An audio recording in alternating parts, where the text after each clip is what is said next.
আমরা এখন আছি ঐতিহাসিক বাহাদুর শাহ পার্কের সামনে। বাহাদুর শাহ পার্ক বাংলাদেশের রাজধানী ঢাকার পুরনো ঢাকা এলাকায় সদরঘাটে অবস্থিত। এটি ঐতিহাসিক স্থান।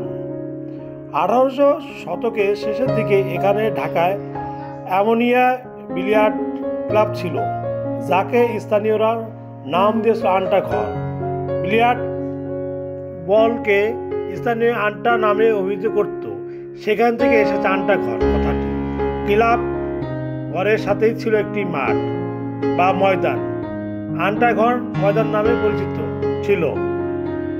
1858 সালে রানী ভিক্টোরিয়া ভারতবর্ষের শাসন গ্রহণ করার পর এই ময়দানে সংক্রান্ত একটি ঘোষণা পাঠ করেন শুনান ঢাকা বিভাগীয় কমিশনার। সেই থেকে এই স্থানের নামকরণ করা হয় ভিক্টোরিয়া পার্ক।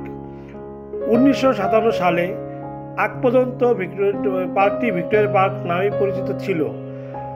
1857 সালে সিপাহী বিদ্রোহের পর এক প্রশ্নমূলক বিচারে ইংরেজ শাসক ফাঁসি দেয় অসংখ্য বিপ্লবী সিপাহীকে। এরপর জনগণকে ভয় দেখাতে সিপাহীদের লাশ এনে ঝুলিয়ে দেওয়া হয় এই ময়দানে বিভিন্ন গাছের ডালে।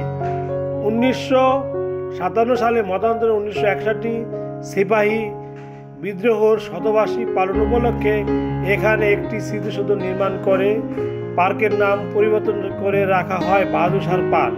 সিপাহী বিদ্রোহী অনুষ্ঠিত হয়েছিল ইংরেজ শাসনের সমাপ্তি ঘটিয়ে